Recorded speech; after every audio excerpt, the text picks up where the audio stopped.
はい、どうも、セブンナンセです。今回もザ・スタンリー・パラボラのパート2やっていきましょう。前回はなんか、ぺしゃんこにされて死ぬエンドと、女の人が現れるエンドでしたね。声が寝起きなんでね。これはいつも通りですね。今回は全ての指示に従ってみたいと思います。前回までな、意固地にな、自分のやることしかやらなかったスタンリーが、天の声の言うことをひたすら聞くという、お行儀のいいエンドを迎えます。前回は上司のオフィスに入るまでは見ましたよね。Feeling a wave of disbelief, Stanley decided to go up to his boss's office, hoping he might find an answer there. Stanley stepped into the broom closet, but there was nothing here, so he turned around and got back on track. 振り返って通路へと戻りました。これは面白そうやな。待っとこ。なんかあるかも。There was nothing here. No choice to make, no path to follow, just an empty broom ただの closet. 空っぽの掃除用具入れであると。ここにいる意味はないと。でもこれはね、セブンセンサーがビンビン反応してますよ。That Stanley was still just sitting in the broom closet. He wasn't even doing anything. At least if there was something to interact with, he'd be justified. あなたが喋り続けることが正当性の He's 一つなん literally ですよ。 just standing there doing sweet FA. しゃがめるんや。Are you really still in the broom closet? Standing around doing nothing? 面白いから。 Please offer me some explanation here. I'm genuinely confused. 面白いから。もうちょっといてみようか。You do realize there's no choice or anything in here, right? If I'd said Stanley walked past the broom closet, at least you would have had a reason for exploring it to find out. But it didn't even occur to me because literally this closet is of absolutely no significance to the story whatsoever. I never would have thought to mention it. 出るか？ Maybe to you this is somehow its でも own 結構喋るな。 branching path.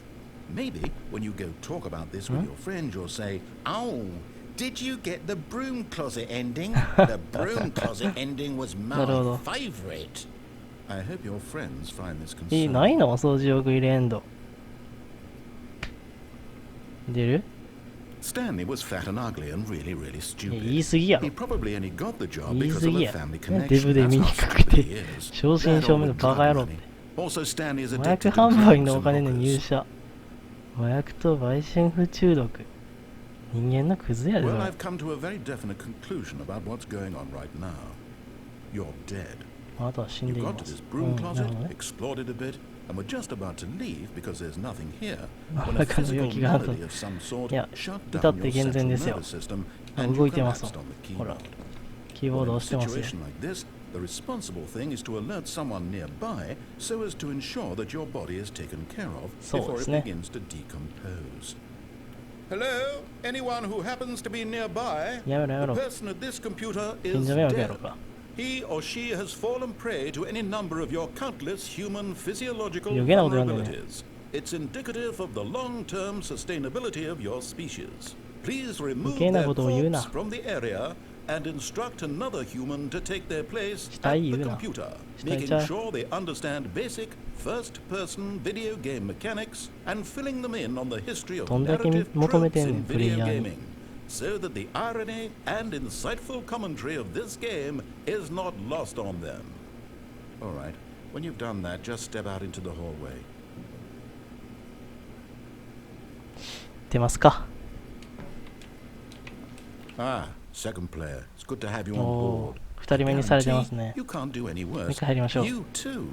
Unbelievable. I'm at the mercy of an いや、も entire うやめていきましょ species う。 of invalids. Perhaps there's a monkey nearby you can hand the controls to. 猿言うな。 Fish, fungus. Look, you can hammer out the details. I'm not もう particularly めちゃめちゃ picky. 好き嫌い I'll やる just や be ん。 waiting for when you're ready to pick up the story again. まあ、戻るか。 Coming to a こっちやろ。 staircase, Stanley もう walked 下もゲー upstairs なん to だけ his ど、今回 boss's は上に行 office. きましょう。従っていくのでね。掃除用具入れ以外は。Stepping into his manager's office, Stanley was once again stunned to discover not an indication of any human life. Shocked, unraveled, Stanley was in such a rush to get through the story as quickly as possible, he didn't even have a single minute to just let the narrator talk. 前回赤文字で言われましたからね。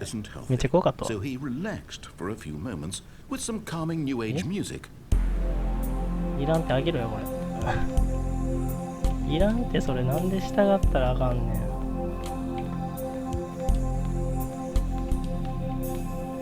皆さんもね。 Feeling soothed and rejuvenated, Stanley calmly walked forward into the opened passageway. 割とスピーディーにやっていきたいと思います。前回はこの下のなんかマインドコントロールみたいな施設とエスケープがあって、エスケープの方を選んでしまったんですね。で今回はちゃんと指示通りいきたいと思います。 Descending deeper into the building, Stanley realized he felt a bit peculiar. 会社の雰囲気 It じゃない was ね。 a stirring of emotion in his chest, as though he felt more free to think for himself, to question the nature of his job. Why did he feel this now, when for years it had never occurred to him? This question would not go unanswered for long. Stanley walked straight ahead through the large door that read Mind Control Facility. マインドコントロールファシリティ。マインドコントロール操られてるの？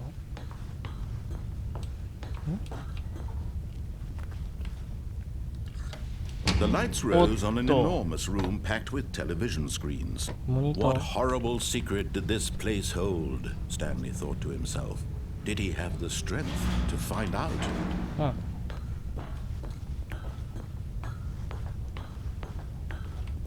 これか。監視カメラ？ Now the monitors jumped to life, their true nature revealed. Each bore the number of an employee in the building, Stanley's co-workers. The lives of so many individuals reduced to images on a screen, and Stanley, one of them, eternally monitored in this place where freedom meant nothing. ってことはマインドコントロールってまさか。 This mind control facility, it was too horrible to believe. It couldn't be true. Had Stanley really been under someone's control all this time? Was this the only reason he was happy with his boring job? That his emotions had been manipulated to accept it blindly? No. He refused to believe it. He couldn't accept it. His own life in someone else's control? Never. It was unthinkable, wasn't it? Was it even possible? Had he truly spent his entire life utterly blind to the world? Facility power. But here was the proof. The heart of the operation. Controls labeled with emotions. Happy, or sad, or content. Walking, eating, working. All of it monitored and commanded from this very place.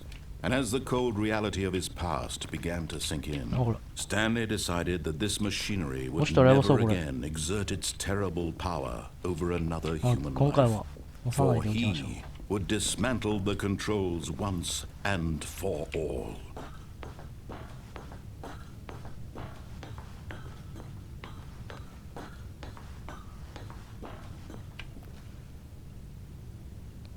Off にしましょう。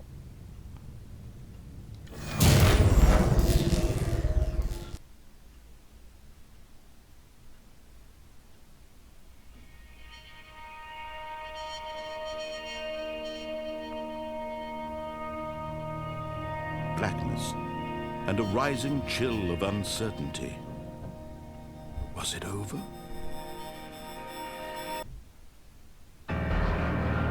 Yes.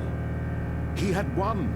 He had defeated the machine, unshackled himself from someone else's command. Freedom was mere moments away. And yet, even as the immense door slowly opened, Stanley reflected on how many puzzles still lay unsolved. Where had his co-workers gone? How had he been freed from the machine's grasp? What other mysteries did this strange building hold? But as sunlight streamed into the chamber, he realized none of this mattered to him, for it was not knowledge or even power that he had been seeking, but happiness. Perhaps his goal had not been to understand, but to let go. No longer would anyone tell him where to go, what to do, or how to feel. Whatever life he lives, it will be his.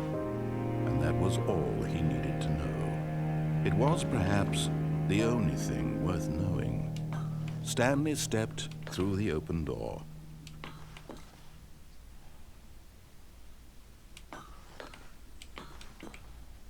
Stanley felt the cool breeze upon his skin, the feeling of liberation, the immense possibility of the new path before him. This was exactly the way, right now, that things were meant to happen. And Stanley was happy.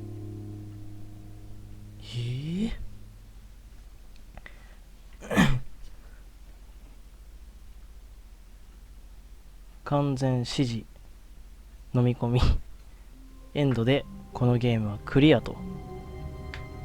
ハッピーエンドなんですね。あれがおそらくこのゲームの一番のハッピーエンドなんでしょうね。パート2にしてエンドが見れましたけども、でもなんかやっぱあの1個の行き道でもなんか何個か分岐が途中であったので、ちょっとまたやっていきたいと思います。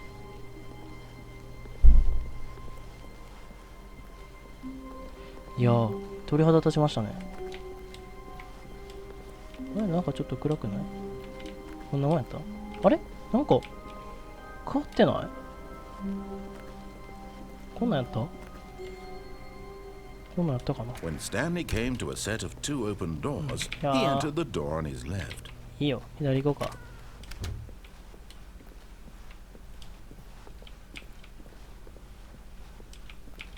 Yet there was not a single person here either.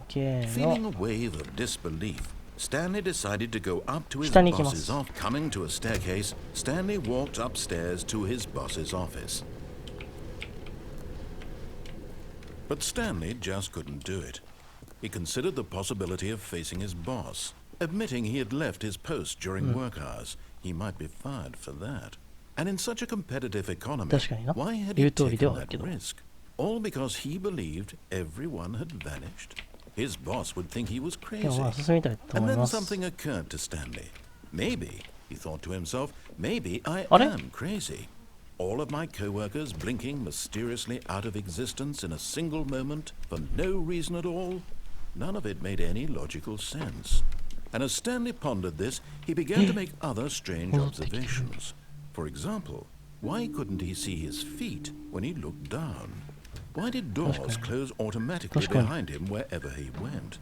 And for that matter, these rooms were starting to look pretty familiar. Were they simply repeating? No, Stanley said to himself, this is all too strange. This can't be real. And at last, he came to the conclusion that had been on the tip of his tongue. He just hadn't found the words for it. I'm dreaming, he yelled. This is all a dream. Oh, what a relief Stanley felt to have finally found an answer, an explanation. His co-workers weren't actually gone. He wasn't going to lose his job. He wasn't crazy after all. And he thought to himself, I suppose I'll wake up soon. I'll have to go back to my boring real-life job pushing buttons. I may as well enjoy this while I'm still lucid. So, he imagined himself flying and began to gently float above the ground. Then he imagined himself soaring through space on a magical starfield, and it too appeared. It was so much fun, and Stanley marveled that he had still not woken up. How was he remaining so lucid? And then perhaps the strangest question of them all entered Stanley's head. One he was amazed he hadn't asked himself sooner. Why is there a voice in my head dictating everything that I'm doing and thinking? Now the voice was describing itself being considered by Stanley, who found it particularly strange. I'm dreaming about a voice describing me, thinking about how it's describing my thoughts, he thought. And while he thought it all very odd and wondered if this voice spoke to all people in their dreams, the truth was that, of course, this was not a dream. How could it be? Was Stanley simply deceiving himself? Believing that if he's asleep, he doesn't have to take responsibility for himself? Stanley is as awake right now as he's ever been in his life. Now, hearing the voice speak these words was quite a shock to Stanley. After all, he knew for certain, beyond a doubt, that this was in fact a dream. Did the voice not see him float and make the magical stars just a moment ago? How else would the voice explain all that? This voice was a part of himself too. Surely, if he could just... He would prove it. He would prove that he was in control, that this was a dream. So he closed his eyes gently, and he invited himself to wake up. He felt the cool weight of the blanket on his skin, the press of the mattress on his back, the fresh air of a world outside this one. Let me wake up, he thought to himself. I'm through with this dream. I wish it to be over. Let me go back to my job. Let me continue pushing the buttons. Please, it's all I want. I want my apartment, and my wife, and my job. All I want is my life exactly the way it's always been. My life is normal. I am normal. Everything will be fine. I am okay.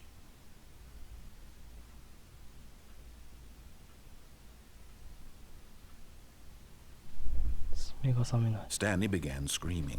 Please, someone wake me up. My name is Stanley. I have a boss. I have an office. I am real. Please, just someone tell me I am real. I must be real. I must be. Can anyone hear my voice? Who am I? Who am I? And everything went black.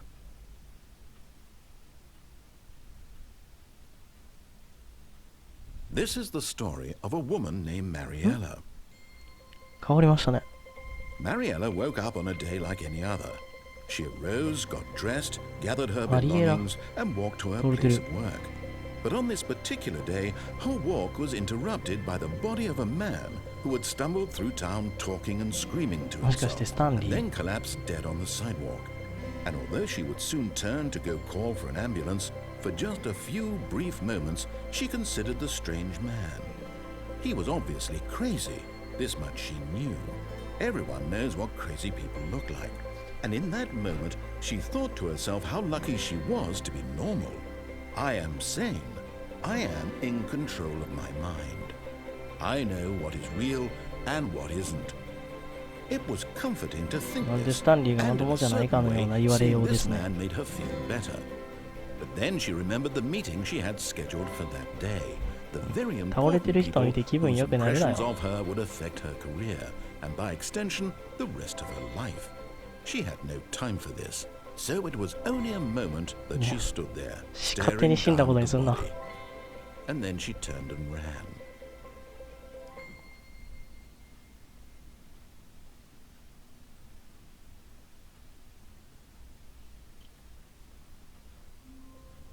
Right. ということで、完全クリアエンドと強靭エンドみたいなやつですね、やっていきました。パート2はここまでにしたいと思います。次回もまた2つ3つ何個かねエンド見れたらなって思います。よければ見ていってください。ではご視聴ありがとうございました。パート3もよろしくお願いします。じゃあねー。